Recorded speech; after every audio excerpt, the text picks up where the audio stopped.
Good morning बेटे। कैसे हो आप सब? ठीक हो? चलिए, जैसा कि सर ने आपसे वादा किया था, एक नया चैप्टर स्टार्ट करेंगे। बहुत ही सिंपल सा चैप्टर है, ठीक है ना। पता नहीं बच्चे क्यों इसमें डरते हैं कि सर बहुत जब पढ़ाया गया था स्कूल में या फिर कहीं पे भी आपने देखा होगा, तो हमें फॉर्मूला है बहुत सारे, पता नहीं कुछ समझ में नहीं आता कहाँ पे क्या है ना।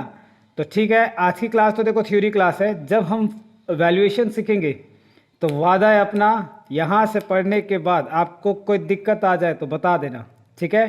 तो चलिए चैप्टर का नाम लिखते हैं, गुडविल।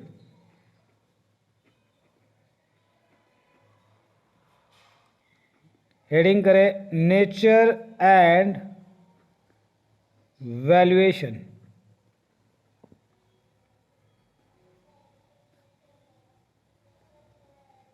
ठीक है, चलो स्टार्ट करने से पहले एक बार सब कोई बोले राधे राधे, है ना। प्रभु का नाम लेके स्टार्ट करने का मजा ही कुछ अलग होता है। ठीक है, लिखे गुडविल किसे कहते हैं, लिखे goodwill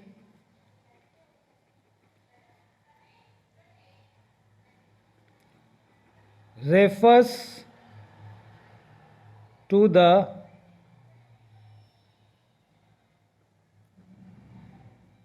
reputation of the firm which earned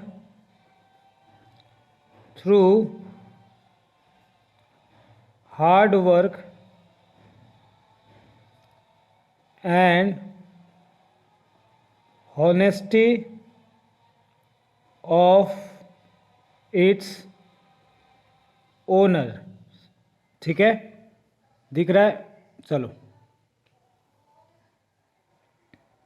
ठीक है, जूम आउट कर दे थोड़ा सा। चलो अब ठीक है, full stop.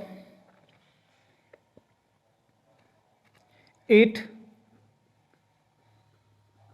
enables the firm to earn higher profits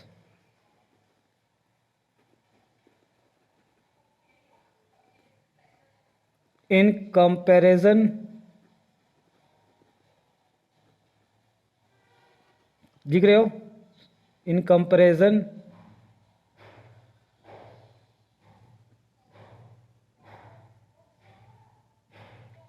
ठीक है, to the normal profits earned by other firms in the same business।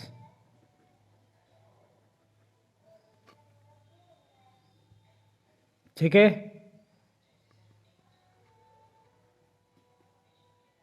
Okay, यहां तक क्लियर है। चलो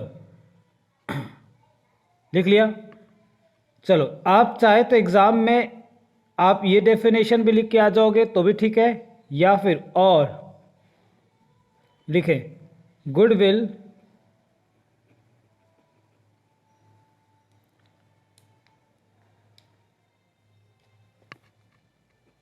refers to the profit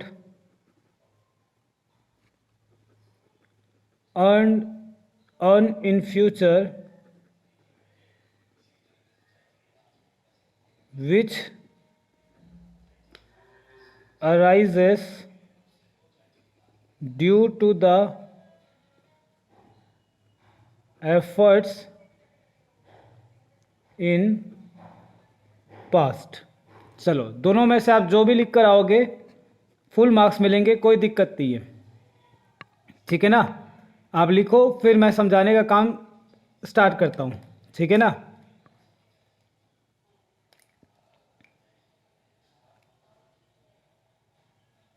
ठीक है, लिख लिया। चलो कहता है गुडविल का मतलब क्या होता है। गुडविल का मतलब होता है रेपुटेशन, नाम।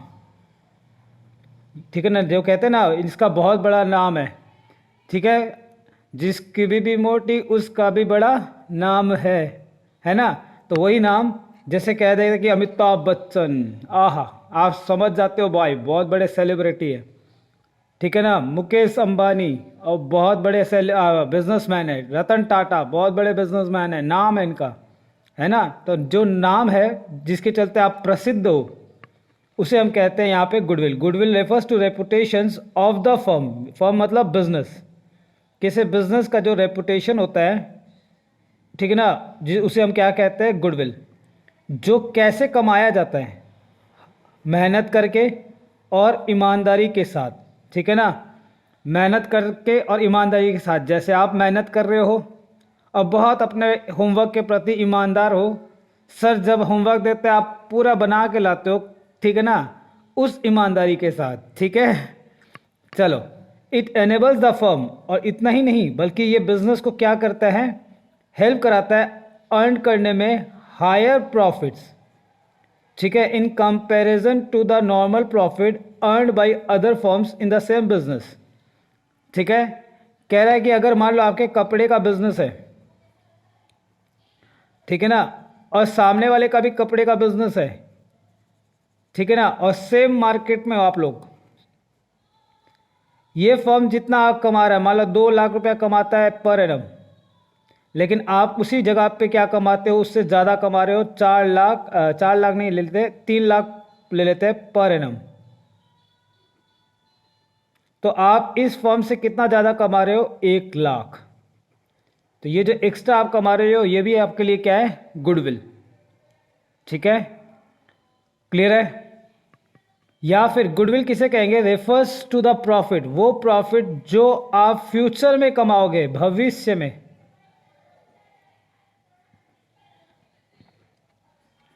जो आप भविष्य में कमाओगे। कैसे, due to the effort in past, आपने पास्ट में जितना मेहनत किया है उसका फल आपको कब मिलेगा, फ्यूचर में। और किस रूप में मिलेगा, प्रॉफिट के रूप में। इसी को हम लोग कहते हैं गुडविल। क्लियर है, बोलो हाँ या ना, ठीक है। चलो आगे बढ़ते हैं। लिखे साथ साथ लिखोगे, आज लिखेंगे और साथ साथ समझेंगे। हेडिंग करें कैरेक्टरिस्टिक्स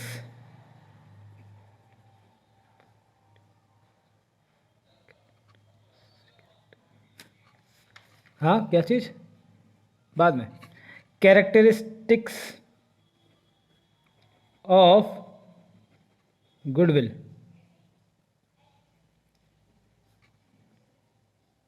ठीक है। कैरेक्टरिस्टिक्स ऑफ गुडविल, ठीक है। इसकी क्या विशेषताएं है, क्या फीचर्स है गुडविल के, चलो लिखे साथ साथ लिखेंगे। Point 1, it is an intangible assets, ठीक है। हाँ सर, ये तो हम बचपन से पढ़ते आ रहे हैं। जब हम छोटे थे तब क्लास 11 में हुआ करते थे, तब से हम ये पढ़ते आ रहे हैं कि गुडविल एक इंटेंजिबल है, ठीक है ना। एक ऐसा एसेट जो इंटेंजिबल है, जिसको हम ना देख सकते हैं ना छू सकते हैं, जस्ट महसूस कर सकते हैं, ठीक है। चलो दूसरा जो बहुत इंपॉर्टेंट है, it is not a fictitious asset, very very important, ठीक है। पहले आप लिखे फिर आपको समझाऊंगा मैं, ठीक है। ओके है ना, पहले आप लोग लिख लो, फिर समझाने का काम धीरे धीरे स्टार्ट करेंगे, कोई दिक्कत नहीं आएगी, ठीक है। फिर लिखे value of goodwill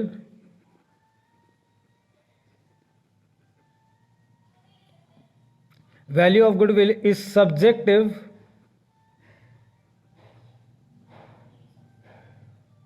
as it depends on the assessment, ठीक है ना। असेसमेंट का स्पेलिंग सही से लिखना, असेसमेंट ऑफ द वैल्यूअर, ठीक है।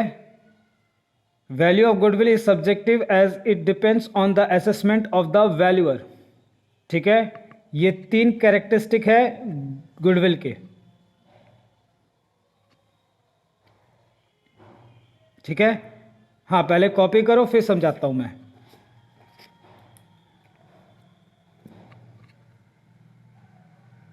देखो अब ध्यान से सुनना, कहता है गुडविल एक इंटेंजिबल एसेट है। ये आपको मैं 11 में भी पढ़ाया हूँ और फिर से समझा देता हूँ कि इंटेंजिबल एसेट्स का मतलब क्या होता है, जिसको हम लोग देख नहीं सकते, टच नहीं कर सकते, जस्ट फील कर सकते हैं। बोलो सही है? ओके चलो। फिक्टिशियस का मतलब क्या होता है? फिक्टिशियस का मतलब होता है झूठा एसेट। ये कोई एसेट, एक ऐसा एसेट जो है नहीं, जो कि हमारा पुराना लॉस होता है, पुराना पाप होता है, उसे हम कहते हैं fictitious assets. Goodwill fictitious assets नहीं है। क्यों? बिकॉज हम इसको बेचेंगे तो कुछ ना कुछ हमारे को क्या होगा, कमाई होगी।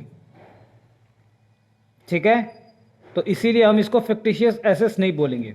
ओके, फिर कहता है वैल्यू ऑफ गुडविल। गुडविल की जो वैल्यू होगी, हम लोग नेक्स्ट चैप्टर में यही सीखेंगे गुडविल का वैल्यू कैसे किया जाता है। गुडविल का जो वैल्यू होगा वो एक सब्जेक्टिव है, एक विशेषतायक है, जो डिपेंड करता है वैल्यूअर के जजमेंट के ऊपर। वैल्यूअर जैसा चाहेगा उसके जजमेंट के ऊपर डिपेंड करेगा कि वैल्यू क्या होगी गुडविल की। ठीक है, क्लियर है सबको? ओके, आगे बढ़े चलो। फिर लिखे हैं टाइप्स ऑफ गुडविल। ये इंपॉर्टेंट कर देना, एग्जाम में पूछे जाते हैं। ठीक है ना, टाइप्स ऑफ गुडविल।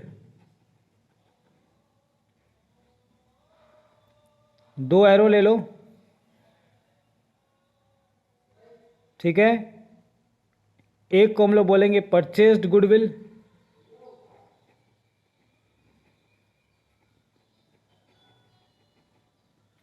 एक को हम लोग बोलेंगे self generated goodwill.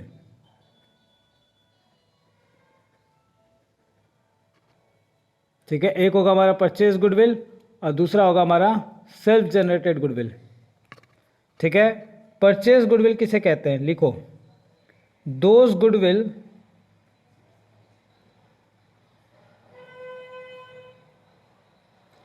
For which the firm has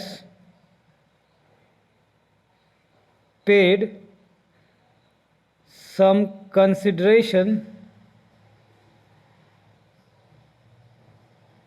in cash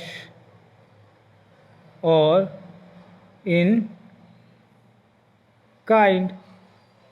ठीक है, आप लिखे फिर मैं समझाता हूँ। ठीक है ना, हाँ लिख लो पहले फिर मैं समझाता हूँ। ठीक है, फिर लिखे such goodwill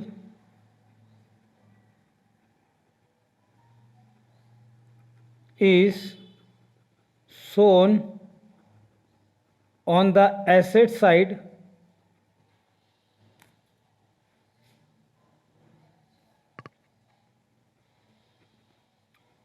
of the balance sheet. ठीक है ना, ये कौन कहता है? AS 26। ठीक है, AS 26 इंटेंजिबल एसेट्स के लिए होता है। ठीक है ना, ओके।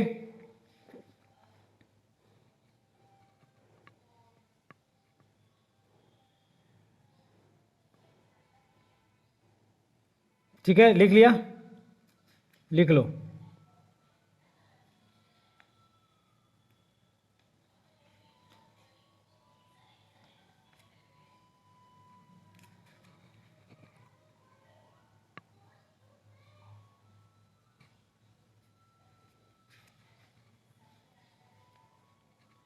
ठीक है, अब सेल्फ जनरेटेड गुडविल में लिखो इट इज इंटरनली, इधर आ जाते हैं थोड़ा सा, internally generated goodwill which arises from a number of attributes, योगदान। ठीक है, which an ongoing business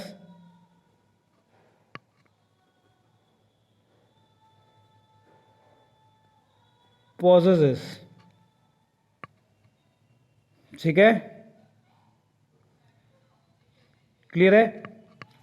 फिर लिखो सच goodwill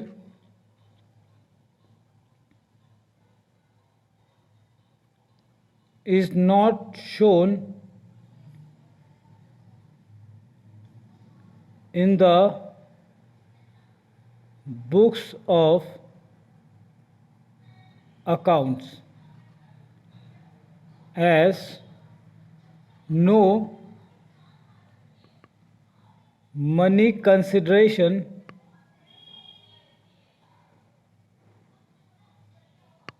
is paid for it, ठीक है।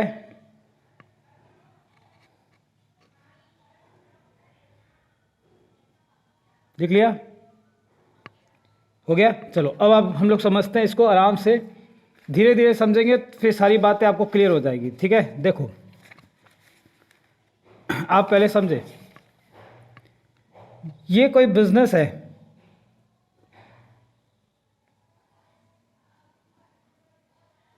ठीक है। ये क्या है, एक बिजनेस, ठीक है। और ये कोई पर्सन है, बिजनेसमैन है,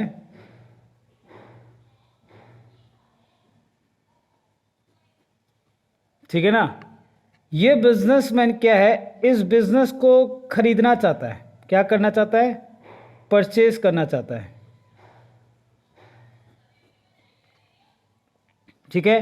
क्योंकि ये बिजनेस को बेचना चाहते हैं, इसीलिए कोई खरीदने वाला होना चाहिए, तो ये खरीदने आया इसके बिजनेस को, ठीक है।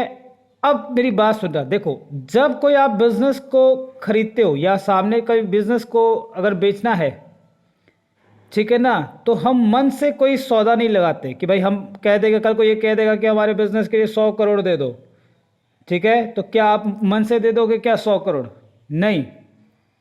सिंपल सी बात है, आप कभी देखे होंगे घर की नीलामी होती है, ऑक्शन होता है ना, तो क्या घर की नीलामी ऐसे ही हो जाती है क्या? नहीं, वहाँ क्या आता है, एक वैल्यूएशन ऑफिसर आता है, वो वैल्यू करता है सारी प्रॉपर्टी की, फिर एक बीड प्राइस लगती है, बात समझते हैं, that is called base price. फिर आगे खरीदने वाला के मन है कि आस्ते आस्ते ऊपर जाए तो जाए, बात समझ में आ रहा है। तो उसी तरह जब कोई बिजनेस को खरीदना बेचना होता है तो हम लोग क्या करते हैं, पहले बिजनेस की वैल्यू पता लगाते हैं, वैल्यू ऑफ बिजनेस, बिजनेस का असल में कीमत कितना था ये पता लगाओ। अब आपके दिमाग में ये उठ रहा होगा कि सर बिजनेस की जो वैल्यू है वो हम कैसे पता लगाते हैं, तो हम बिजनेस की वैल्यू पता लगाते हैं sundry assets minus sundry liabilities, outside liabilities. Sundry liabilities का मतलब है आउटसाइड लायबिलिटीज या एक्सटर्नल लायबिलिटीज, ठीक है। ये करने के बाद हमारे बिजनेस का क्या होता है, वैल्यू का पता चलता है। मान लो बिजनेस की वैल्यू पता चली 50 लाख, ठीक है। अब ये बिजनेसमैन कह रहा है कि तुम्हारे बिजनेस की वैल्यू तो 50 लाख आई है, चलो मैं 50 लाख में लेने के लिए तैयार हो रहा हूं, ठीक है। जैसे ही ये तैयार होता है वैसे ही यहाँ इस बिजनेस का जो ओनर है वो कहता है रुको रुको, मैं कितना लूँगा, बोलो 60 लाख रुपीस लेना चाहता हूँ, ठीक है। अब ये बिजनेसमैन तुरंत चमक उठा, ये पूछने लगा कि भाई साहब आपके बिजनेस की कीमत तो 50 लाख है, आप 60 लाख किस बात के ले रहे हो, ठीक है। तो ये कहेगा कि भैया देखो मैंने कई सालों से मैंने मेहनत की है,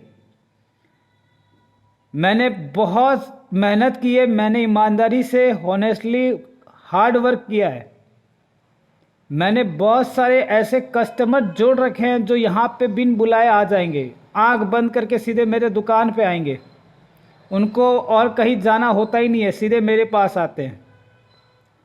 उसका भी बेनिफिट आपको मिलेगा, आपको बैठा बैठाया सिक्का दे रहा हूँ मैं, ठीक है, ओके। तो वो जो एक्स्ट्रा पैसा मैं जो ले रहा हूं ना, मैं कोई ऐसे वैसे कामों के लिए नहीं ले रहा, मैं अपनी मेहनत का फल का पैसा ले रहा हूं, जिसका बेनिफिट आपको मिलेगा प्रॉफिट के रूप में इन फ्यूचर। इसीलिए इस एक्स्ट्रा जो 10 लाख रुपया हुआ, ये एक्स्ट्रा जो 10 लाख रुपीस होगा, इस एक्स्ट्रा 10 लाख रुपीस को हम लोग क्या नाम देंगे? गुडविल। और ये कौन सा गुडविल होगा? Purchased goodwill. क्या बोलेंगे इसको हम लोग? Purchased goodwill.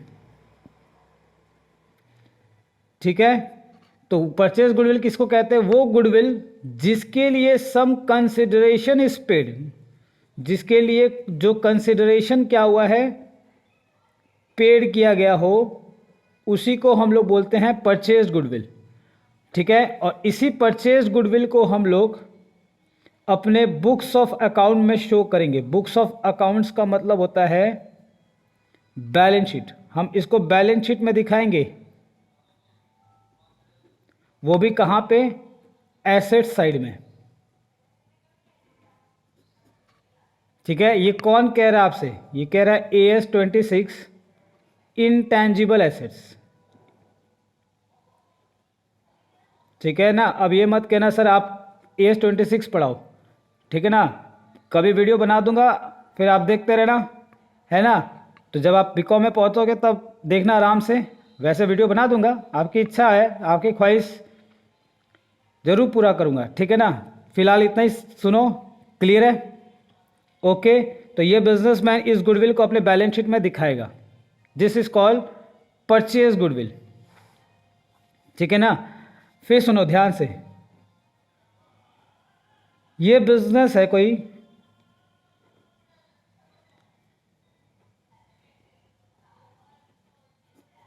ठीक है, इसने बहुत मेहनत किया, वेरी हार्ड वर्क, ठीक है ना।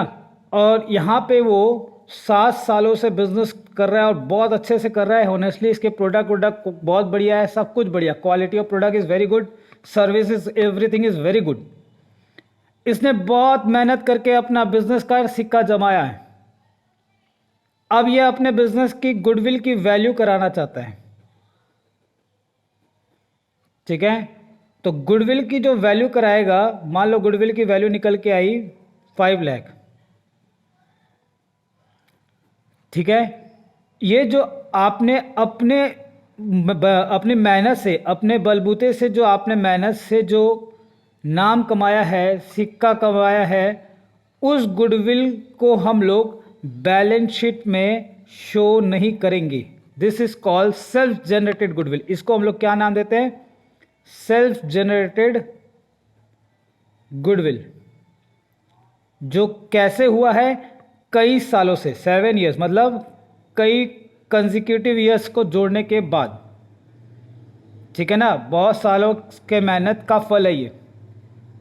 ओके, ठीक है, तो this is called self generated goodwill and this will not shown in the balance sheet. ठीक है, ये कौन मना करता है? AS 26। बोलो क्लियर है सबको? Okay, done. हाँ, एक बच्चा का चेहरा तो ऐसे खिलखिला रहा है जैसे मतलब आज उसको समझ में आई होगी सारी बातें। आज समझ में आई है? चलो अच्छी बात है, आ जाओ हम आगे बढ़ते हैं। इसके बाद नेक्स्ट लिखे, very very important question of this chapter. कई बार ये एग्जाम में पूछा गया आपसे, बहुत बार, मल्टीपल टाइम्स। ठीक है, लिखो, लिखेंगे साथ साथ। ठीक है, need for valuation of goodwill.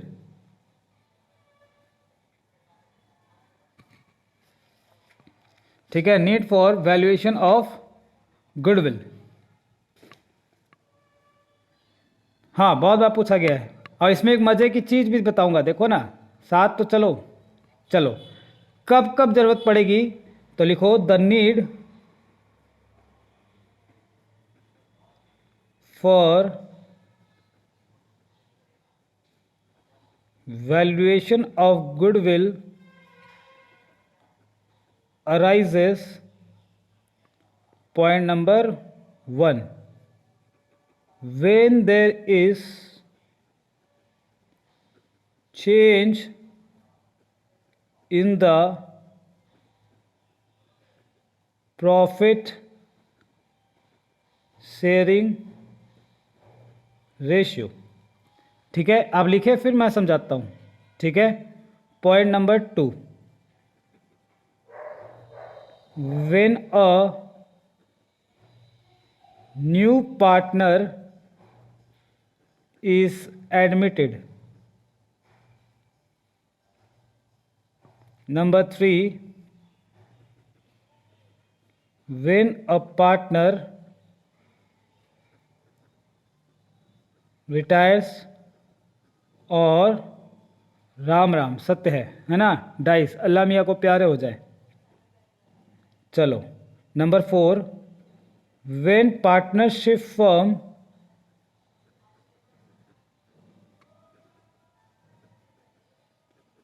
is sold as a going concern। ठीक है ना, बर्बाद होने के बाद नहीं, चलते रहना चाहिए बिजनेस। इंसॉल्वेंट होने के बाद कौन लेगा, है ना, वो नहीं। When 2 or more firms get amalgamated। ठीक है, AS14 लगता है, आप पढ़ोगे जब बीकॉम में जाओगे या CA में जाओगे तब। When a partnership firm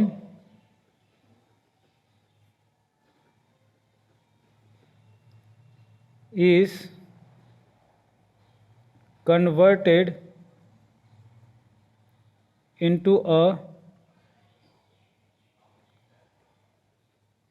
company. ठीक है, लिखो ना, हाँ फिर समझाते हैं ना, धीरे धीरे सब चलेंगे, कुछ भी नहीं छोड़ेंगे, कुछ भी नहीं, धो डाला। ठीक है, चलो लिख लिया। देखो अब समझते हैं, कह रहा है when there is a change in profit sharing ratio. ठीक है ना, जैसे ऐसे समझ लो, देखो 2 पार्टनर हैं A और B। ठीक है, हाँ हाँ मेरे को पता है, मैंने करा रखा है, फिर भी सुनो। 2 पार्टनर है A और B, दोनों के बीच का रेशियो था 3:2। ठीक है, ओके। और एक नया पार्टनर आ गया C, तो जब नया पार्टनर आएगा तो वो भी कुछ हिस्सा लेगा प्रॉफिट में, तो इनका जो रेशियो हो जाएगा PSR जो होगा वो क्या हो जाएगा, चेंज हो जाएगा, जो मैंने आपको सिखा रखा है। ठीक है, पहला ये। या फिर 3 पार्टनर थे A, B और C। ठीक है, इन तीनों के बीच का पहले रेशियो था 3:1। ओके, अब इन लोगों ने डिसाइड किया कि हम क्या लेंगे, न्यू रेशियो 2:1। तो ये भी चेंज इन PSR है। तो जब हमारा प्रॉफिट शेयरिंग रेशियो में अगर चेंज आएगा तो हम क्या करेंगे, उस समय गुडविल की वैल्यूएशन करेंगे। ठीक है, चलो दूसरा, जब नया पार्टनर एडमिट होगा, अभी देखो जैसे एडमिट हो रहा है तब। या फिर व्हेन अ पार्टनर रिटायर्स, जब पार्टनर फर्म को छोड़ के जाएगा, बिजनेस को छोड़ के जाएगा, या फिर उसकी मृत्यु हो जाएगी, अल्लाह मियाँ को प्यारे हो जाएंगे, या फिर जब फर्म को बेच देंगे एक गोइंग कंसर्न के रूप में, चल रहा है वो बिजनेस को क्या हो गया, बंद नहीं किए गए, वो बिजनेस चल रहा है, और आप फर्म को बेचोगे तब, जैसे अभी मैंने दिखाया था कि एक बिजनेस बेच रहा है सामने वाले को, तो गुडविल की वैल्यूएशन कराएगा, एग्जाम्पल में अभी बताया था ना। ठीक है, फिर कह रहा है व्हेन 2 और मोर फर्म्स गेट अमलगमेटेड, जब 2 या 2 से अधिक फर्म अमलगमेटेड हो जाए। जैसे मान लो ये एक फर्म है, जिसका नाम है ABC एसोसिएट्स। ठीक है ना। और ये एक फर्म है PQR एसोसिएट्स। ठीक है ना। तब दोनों फर्म अगर मिल के एक नया फर्म बनाना चाहती है कि लो भाई हम लोग एक नया फर्म बनाएंगे जिसका नाम होगा XYZ एसोसिएट्स। ठीक है ना। तो ऐसे को हम लोग कहते हैं अमलगमेशन। ठीक है। फिर कह रहा है जब पार्टनरशिप फर्म कंपनी में कन्वर्ट हो जाएगी, ठीक है, तब हम लोग क्या करेंगे, गुडविल की वैल्यूएशन कराएंगे। ओके ओके चलो अब आ जाओ, लिखे, बहुत इंपॉर्टेंट एग्जाम में एक बार पूछा गया था, देखो कैसे पूछा था CBSE ने और क्या मजा आया था। देखो मजे की बात सुनना। कह रहा है need for valuation of goodwill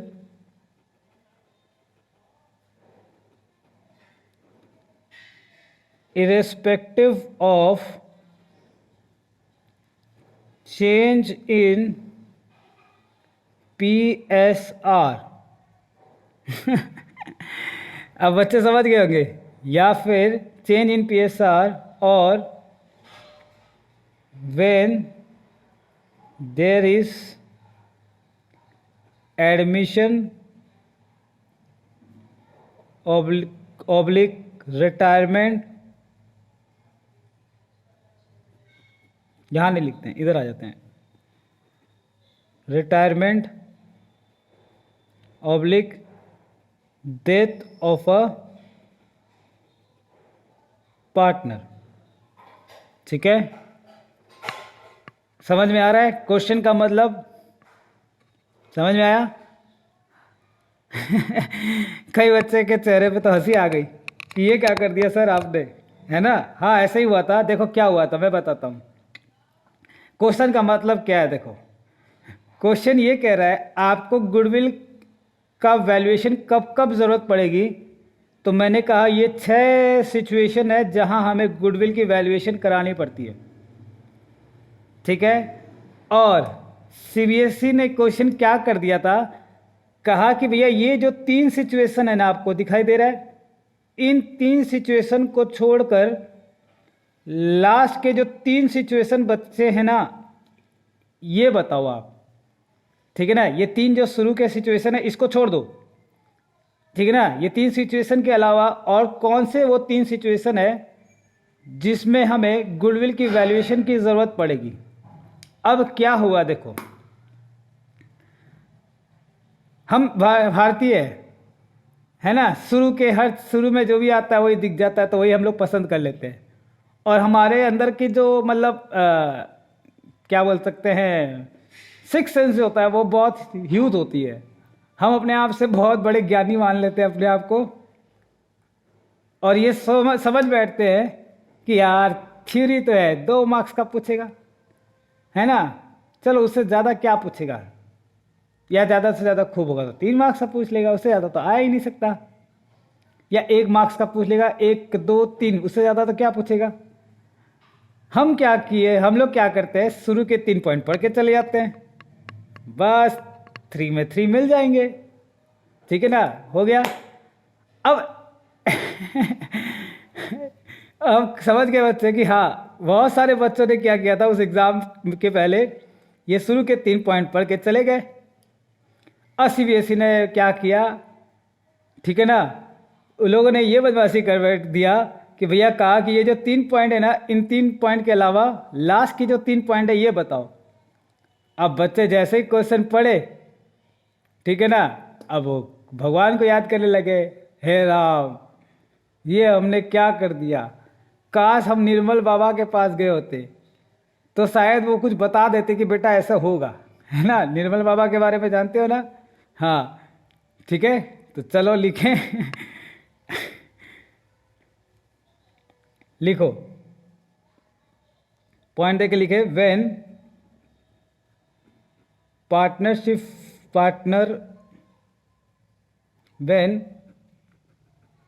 partnership firm is sold as a going concern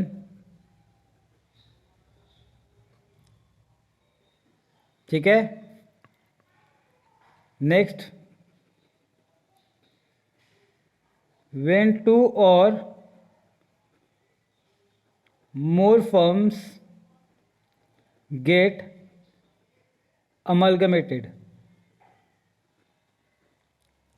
हाँ, मैं समझ रहा हूँ कुछ बच्चे क्या सोच रहे होंगे, ठीक है ना. चलो मैं वो भी चर्चा कर देता हूँ. When a partnership firm is converted into a company. ठीक है, मैं आपके मन के विचार समझ रहा हूँ.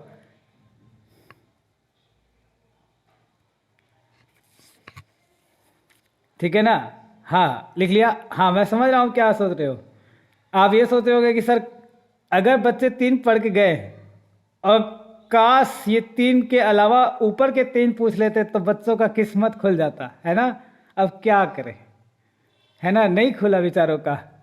ठीक है ना. चलिए आ जाओ. होता है कभी कभी ऐसी घटनाएं घट जाती है. चलो नालायक, आगे बढ़े. चलो लास्ट क्वेश्चन लिखे. Factors affecting the goodwill.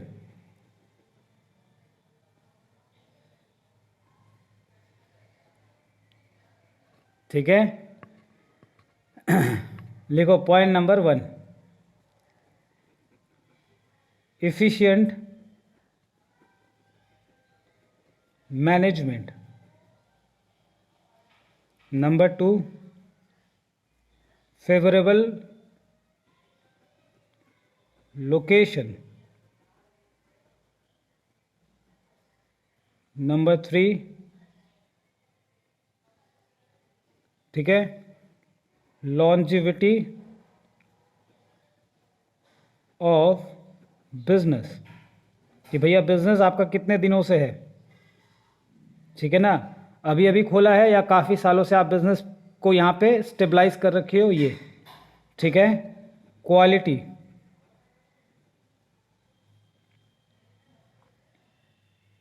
ठीक है. Post sales services. Next, nature of business.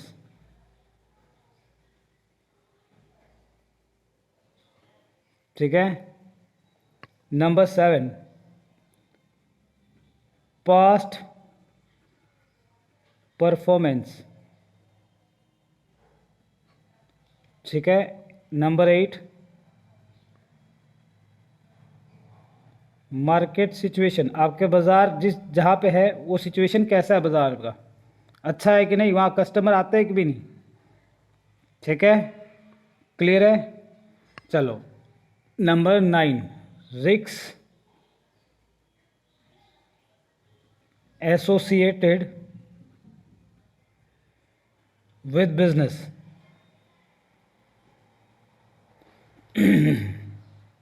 ठीक है.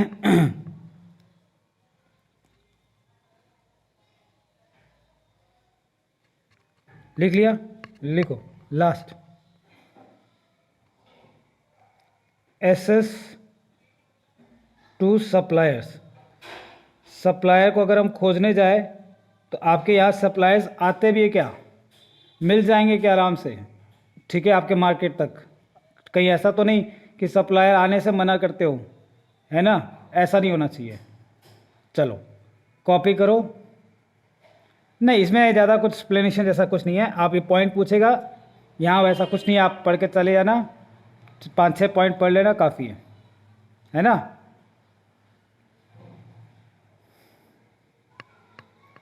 क्लियर है. ओके. तो चलो ये चैप्टर यहीं तक रहता है ना. एग्ज़ाम ओरिएंटेड सारा कुछ है इसमें, कुछ भी ऐसा नहीं है एग्ज़ाम के बाहर अगर कुछ पूछे, ऐसा कुछ भी नहीं है। जो पढ़ाए इसी में से आएगा। एकदम एक्सपेक्ट भी मत करना कि कुछ और पूछ दे। मैंने सारा कुछ कवर कर लिया है, ठीक है। तो चलिए, एक सिंपल सा चैप्टर था वो जो मैंने ख़त्म कर दिया। नेक्स्ट क्लास में हम लोग वैल्यूएशन ऑफ गुडविल पढ़ेंगे, ठीक है। कोई भी एब्सेंट नहीं करेगा। पहले के 3 से 4 दिन आप कोई भी एब्सेंट नहीं करोगे, ठीक है। बहुत अटेंटिवली, और मैं तो कहूँगा कि एक भी क्लास एब्सेंट मत करना, क्योंकि हर एक क्लास जुड़ा हुआ है, ठीक है ना। 6 से 7 क्लास एब्सेंट मत करना, एकदम रेगुलर रहना, ठीक है। तो चलिए, मिलते हैं अपने नेक्स्ट लेक्चर में। तब तक के लिए tata, bye bye, thank you, have a nice day, all the best, love you, Tata.